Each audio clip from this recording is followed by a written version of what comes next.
Hi, everyone. Hello again. We're in J.C. Ryle's commentary on Matthew. We're in chapter 9 of Matthew, verses 14 to 26 from the NIV. Then John's disciples came and asked him, "How is it that we and the Pharisees fast, but your disciples do not fast?" Jesus answered, "How can the guests of the bridegroom mourn while he is with them? The time will come when the bridegroom will be taken from them. Then they will fast. No one sews a patch of unshrunk cloth on an old garment, for the patch will pull away from the garment, making the tear worse. Neither do men pour new wine into old wineskins. If they do, the skins will burst, and the wine will run out, and the wineskins will be ruined. No, they pour new wine into new wineskins, and both are preserved." While he was saying this, a ruler came and knelt before him and said, "My daughter has just died, but come and put your hand on her, and she will live." Jesus got up and went with him, and so did his disciples. Just then a woman who had been subject to bleeding for 12 years came up behind him and touched the edge of his cloak. She said to herself, "If I only touch his cloak, I will be healed." Jesus turned and saw her. "Take heart, daughter," he said. "Your faith has healed you." And the woman was healed from that moment. When Jesus entered the ruler's house and saw the flute players and the noisy crowd, he said, "Go away. The girl is not dead, but asleep." But they laughed at him. After the crowd had been put outside, he went in and took the girl by the hand, and she got up. News of this spread through all that region. I bet. Yeah.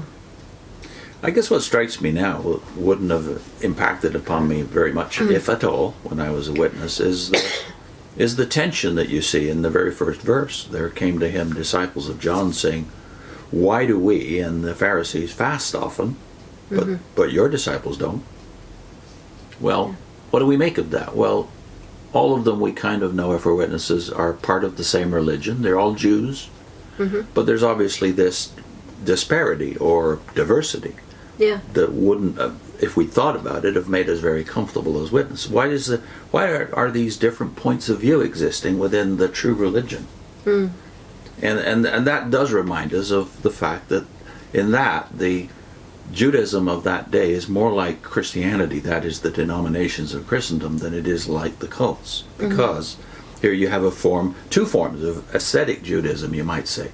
John the Baptist's disciples are ascetic. They go off like monks in the Middle Ages into a life apart from family and community.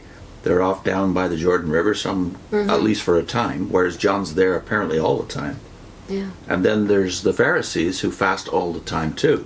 The Sadducees don't see the point of all this stuff that the Pharisees and some of the more ascetic Jews are up to. But it all comes back to the degree of separation. I mean, they're all unified in the basics. They all believe in one God, whose name is the Lord. They all believe in a revelation, the Bible. The Sadducees have a different canon.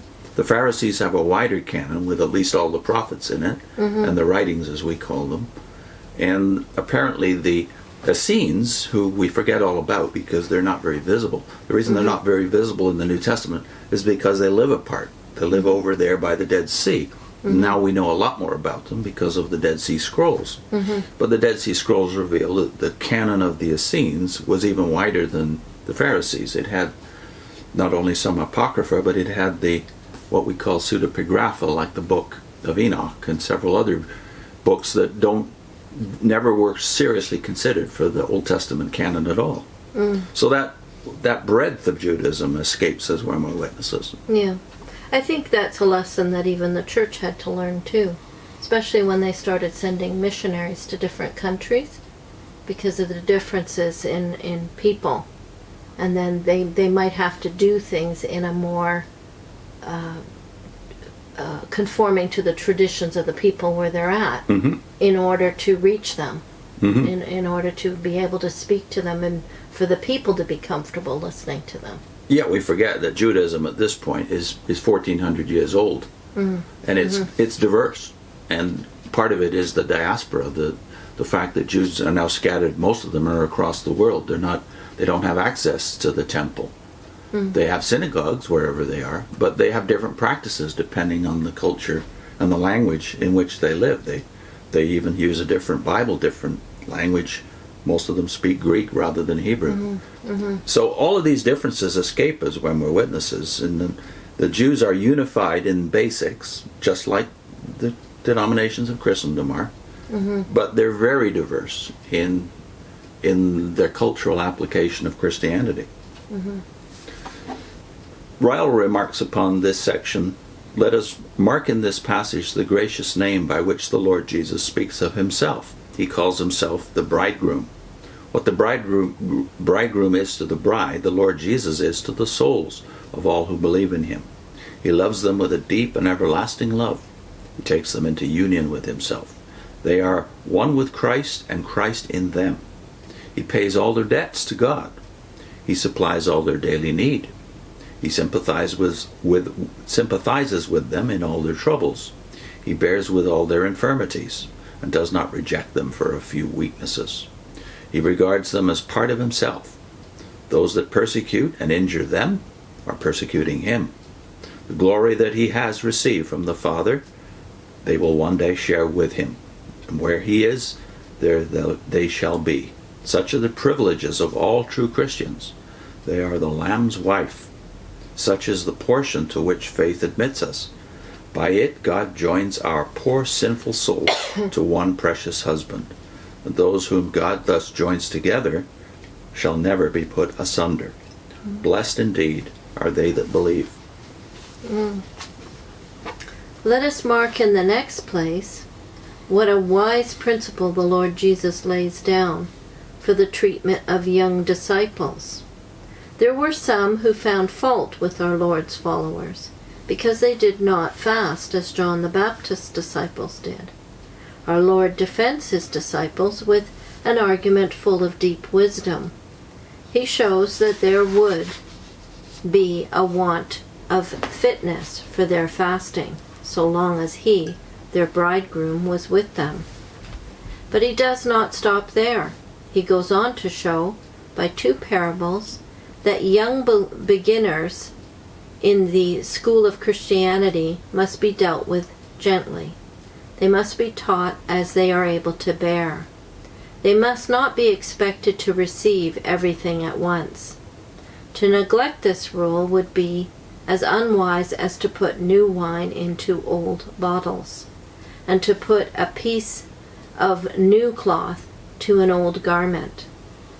There is a mine of deep wisdom in this, which all would do well to remember in the spiritual teaching of those who are young in experience.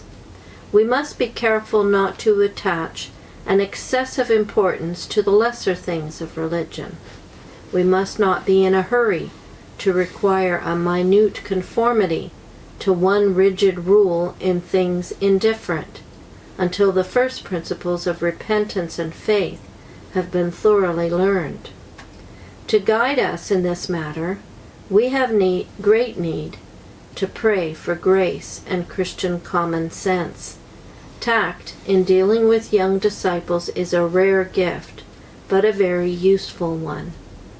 To know what to insist upon as absolutely necessary from the first, and what to reserve as a lesson to be learned when the learner has come to more perfect knowledge, is one of the highest attainments of a teacher of souls.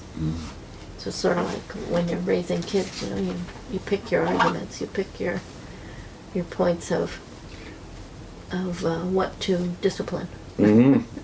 And there can't be uniformity in a family because of character and different attributes and different ages, different stages. And so it is in the church, just like in Judaism. As the church spread across the world, as Judaism had spread across the world in 1,000 years before that, the diversity would increase as allowance for local customs and for, again, the tastes and the consciences of the different people would become more and more of a factor, as you see already in Romans 14. Paul's saying even in the early church there was allowances for differences of opinion and stages of growth. So in the Christian world, it's been over the 2,000 years that there's been different stages of development. There's been different toleration of, well, partly caused by language, but most of it caused by culture. That it's inevitable as a religion spreads across the world that these diversities will grow rather than shrink. So what's the answer to that? Is that uniformity, the governing body, puts a lid on everything? Well, it wasn't that way in Judaism. In the first century, the Sanhedrin accommodated the Sadducees. They were the dominant party, but the Pharisees were very plain because they were more popular. And we don't know to what extent the other groups within Judaism were represented there. Certainly the Herodians were. So they didn't clamp down and make it a conformist religion. And Christianity, I think, has followed that lead in the growth of the denominations.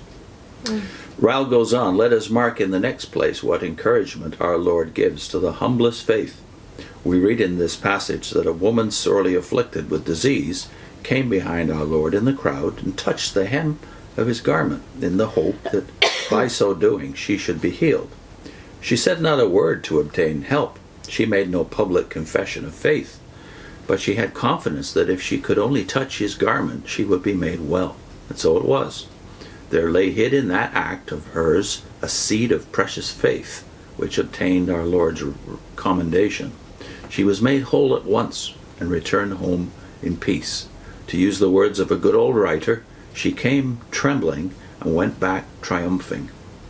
Let us store up in our minds this history. It may perhaps help us mightily in some hour of need. Our faith may be feeble, our courage may be small, our grasp of the gospel and its promises may be weak and trembling. But after all, the grand question is, do we really trust only in Christ?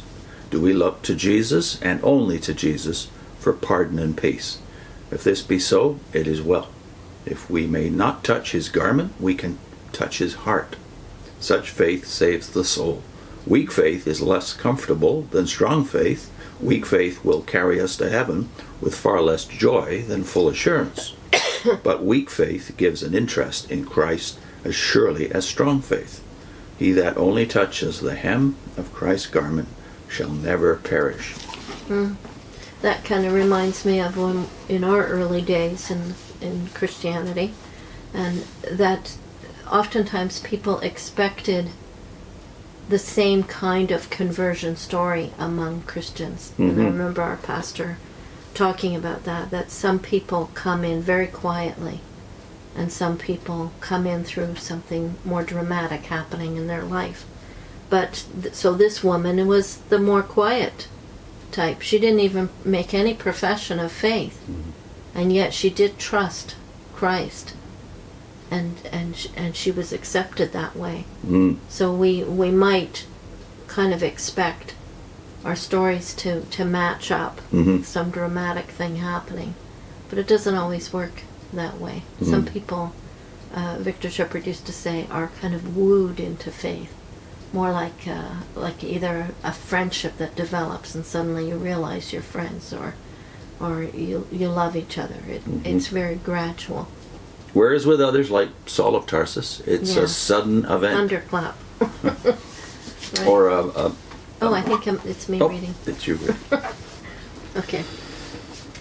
In the last place, let us mark in this passage our Lord's almighty power. He restores to life one that was dead. How wonderful that sight must have been.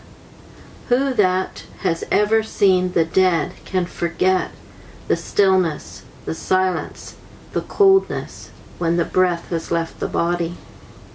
Who can forget the awful feeling that a mighty change has taken place, a mighty gulf been placed between ourselves and the departed. But behold, our Lord goes to the chamber where the dead lies, and calls the spirit back to its earthly tabernacle. The pulse once more beats, the eyes once more see, the breath once more comes and goes. The ruler's daughter is once more alive and restored to her father and mother. This was omnipotence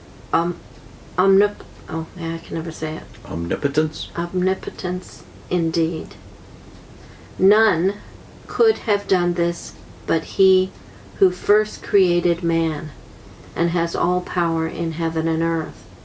This is the kind of truth we never can know too well. The more clearly we see Christ's power, the more likely we are to realize gospel peace. Our position may be trying, our hearts may be weak, the world may be difficult to journey through. Our faith may seem too small to carry us home. But let us take courage when we think on Jesus and not be cast down. Greater is he that is for us than all they that are against us. Our Savior can raise the dead. Our Savior is almighty.